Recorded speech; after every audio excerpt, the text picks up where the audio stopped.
folks? I'm ultrazilla, and this is the ultrazilla News Weekend Update.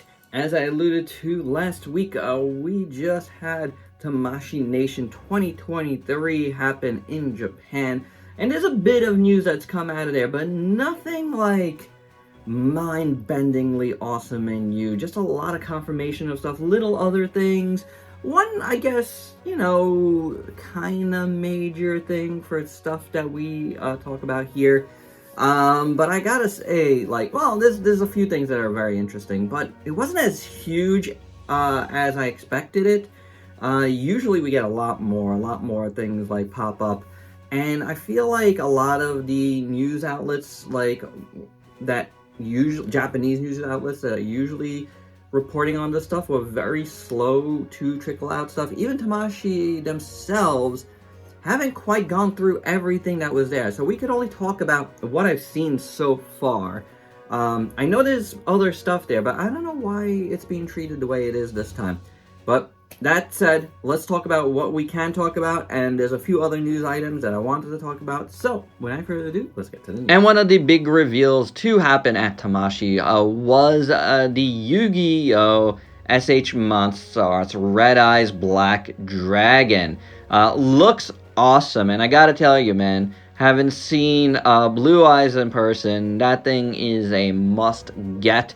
Even if I don't get it right at release, because I don't think I will, that thing is incredible looking, and this looks amazing as well. Now, I've said this before when I talked about Blue Eyes, but I'm not the biggest Yu-Gi-Oh guy. I don't know. I'll tell you this. I don't know anything about Yu-Gi-Oh besides saying that a lot of designs are very, very cool. And there's a reason why they're in the SHMA line. They look amazing. This dragon looks incredible, so it's definitely something that's going to be on my radar, just like Blue Eyes is. And those Yu-Gi-Ohs are really taking the place of Monster Hunter for me as a sub-brand of SH Monster Arts. Because even though Tigrex here looks cool, first time on display anywhere, and we've known there was a reveal already. With my experience with the Monster Hunter stuff, I'm out. But it does look amazing. What was also on display was the new Jet Jaguar that was just announced on Godzilla Day.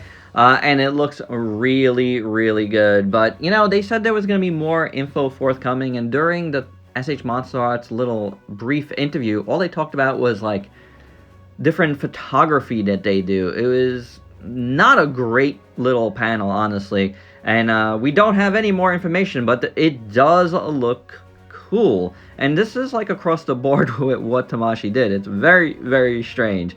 But, you know what? Jet Jaguar does look good. Hopefully we'll get more info on it soon, but I'm liking what I see here. Now, moving on to another thing we talked about last week, and that's Ultraman Rising from the new series. And this is the poster redone with the figure now. And I think it looks amazing. Now, this is not everybody's cup of tea, and from what I've seen, a lot of folks do not like this. But, hey, you know what? That's not on me, and that's not on the designers of the figures or the designers of the show. I know exactly what they're going for here, to make Ultraman accessible for a brand new audience that may not, know of Ultraman or care for Ultraman and would like to see something more, in tune with something they would like. And I think the story is going to resonate with a lot of kids, and that's the type of fans that Ultraman needs right now. So I think it looks fantastic. Yes, it's very skinny, but that is the design. How else would you want them to do it? I really like what I see. Honestly, I'm on board 100% here, so let's get it going. Here's the little kaiju. I'm very excited. If you're a more traditional Ultraman fan, then you know what? You're going to get some really cool stuff too. Red King was revealed, and I think the couple of big reveals here from the Ultraman SH Figure Arts line are quite good. Red King looks incredible here. I'm a little behind here. I still didn't get Ella King, but Red King looks absolutely stunning, and definitely looking forward to getting this figure for sure, because I'm in need of some Red King here. But this is more exciting because, you know what? A lot of the SH Figure Arts stuff that we've gotten recently have been, and as far as kaiju go, have been stuff that we got in the Ultra Act line This, however, is Galactron, and this better come because it looks incredible, guys. I'm loving what I'm seeing here, so I definitely need me some Galactron in my collection for sure.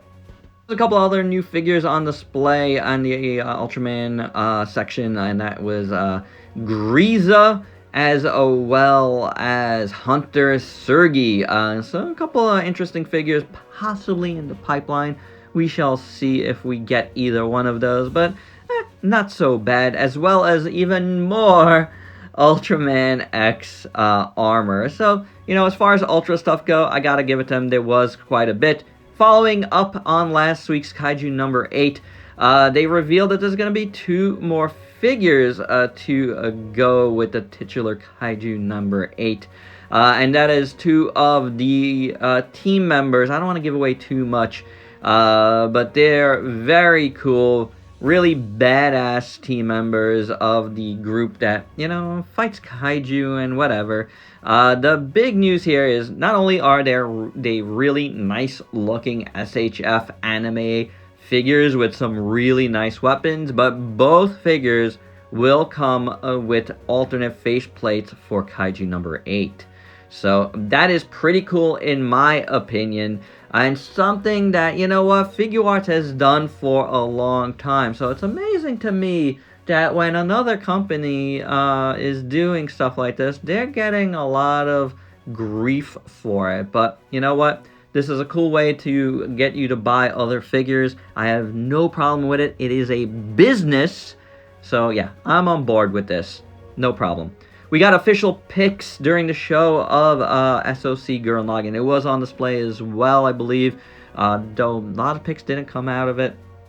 But official pics were debuted, and it looks phenomenal. Now, am I gonna get it? I don't know. Things are very expensive these days in the SOC line, so I got a few different, you know, Gurren Laganns in my collection, so I might be okay with what I have, but it does look phenomenal. It does come with a drill that does turn. It doesn't spin automatically like the one we saw before, but it is pretty cool.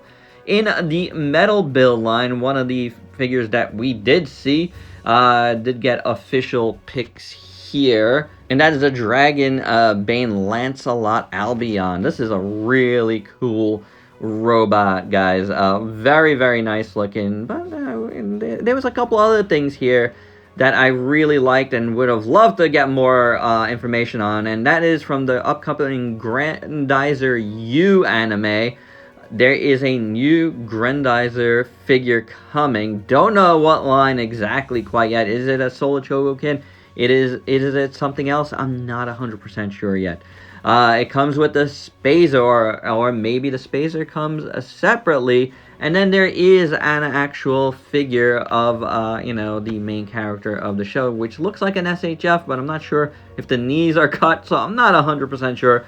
Hopefully we get more clarification on that coming soon. And another thing we hope we get more clarification on is this awesome looking, what looks like a massive new Voltez from the Filipino series that is out right now. That looks really good. Like, couldn't tell if this is a, you know, like a non-articulated standalone figure, or if there is going to be cuts or what. I don't know, but it looks phenomenal. Another figure that blew me away is the SHF Spider-Punk, and I recently watched Across the Spider-Verse, and it is awesome, and Spider-Punk is indeed amazing. I'm sad I missed the Marvel Legends, because now it's like pretty much on like aftermarket prices already, but I don't really care because this looks way, way better. I'd much rather have this figure anyway. The other figure looked like it was gonna break if you looked at it wrong, so I'll wait.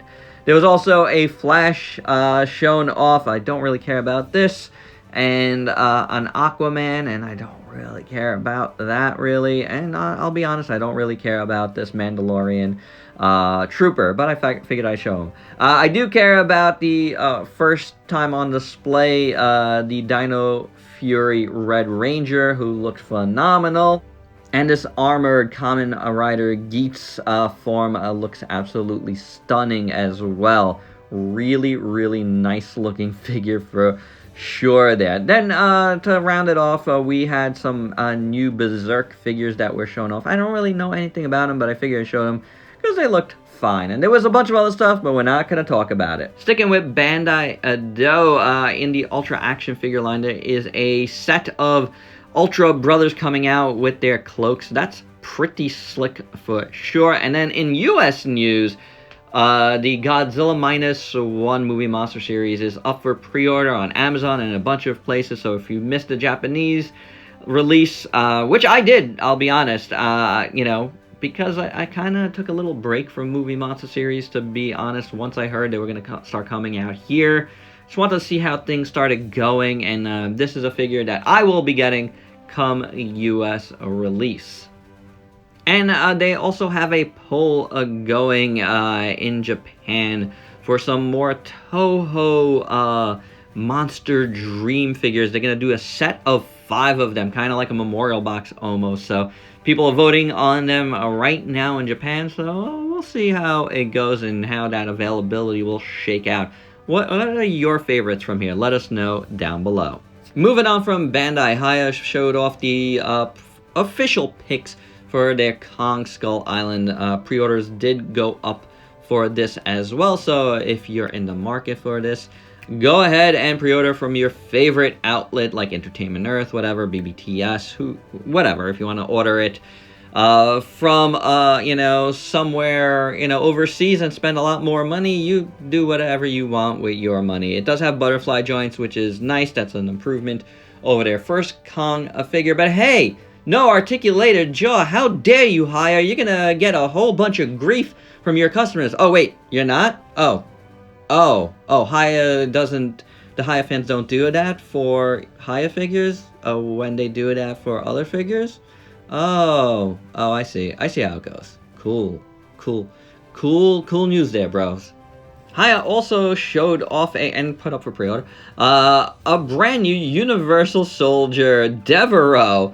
How about that? There's something I haven't heard in a long time. A Universal Soldier figure based on Jean-Claude Van Damme's character in the movie. I actually really love this movie.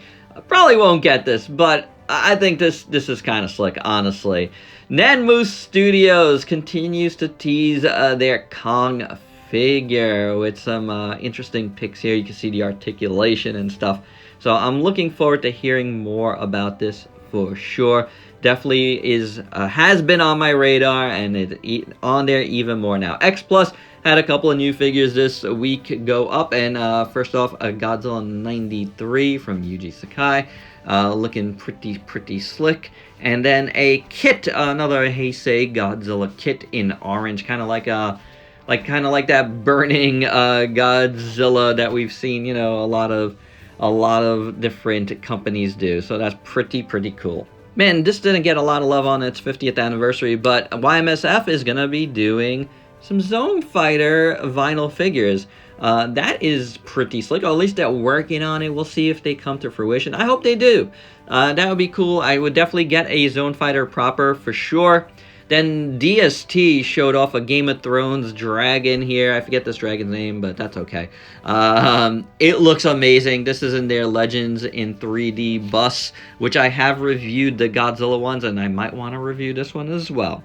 Mark Clonus, Mark Mayer, designer Mark Mayer from Hasbro, showed off a Magmatron in a Magmasaurus configuration. So yes, you can do this. I heard some folks naysaying it, that it can't be done, but it is going to be done, and that is absolutely awesome. Speaking of Transformers team, they also had a live stream this week where they showed off a Transformers Reactivate 2 packs officially of Optimus Prime and Soundwave and Bumblebee and Starscream, all of which went on pre-order on Amazon, on Hasbro Pulse, to be released pretty soon. Now, I initially had pre-orders up for both of them, and then I canceled them. I don't know why. They sounded really good. They looked pretty good, but at the end of the day, I don't know. I just kind of felt like I wasn't into them as much as I thought I was during the live stream. YOLO Park announced this week that the Bumblebee weapon hands and his battle mask will be part of its Cheat Tour set. So if you're looking for those, that's where you're going to find it. And then a new third-party Armada Starscream popped up, and it looks gorgeous. This is from Mechanical Skull Studios or something like that. Really, really, really nice. I mean... This is what an Armada Starscream should look like. Boy, does that look awesome. Then Evolution Toy has a brand new Dublas coming in their grand big size line. Oh my gosh, this looks incredible. The next extend. Oh my god, I couldn't say that. But that looks awesome. Official pics finally came out of the new NECA X Universal Studios, Leonardo, Creature from the Black Lagoon, and Raphael and Wolfman, just showing, you know, their overall picks here of with their weapons, but, you know, hey, whatevs. Designer Dreams of Robots has launched a Kickstarter for a brand new super robot design. This looks incredible. It is the Siege Fortress Iron Berserker. That is a fantastic name. Check out the art here and the schematics for it. It looks awesome. Definitely, you can see a lot of inspiration here from various super robots. I love that. I love his weapon. So this is definitely a Kickstarter to keep an eye on. If you love super robots, definitely follow him on Instagram for more on this. Another designer we love to follow here at Ultrazilla is James Groman. He has a new piece coming out, a new colorway of a piece of his that looks incredible, so keep an eye on that. And then, how about this? Finally, Flame Toys, looks like their Gypsy Danger is coming soon for pre-order. So we'll see how that ends up costing, how much that ends up costing and whatnot. Definitely speculating between $400 and $500 on it. So fingers crossed that it's less, but, you know, with some prices we've seen lately, I highly doubt it.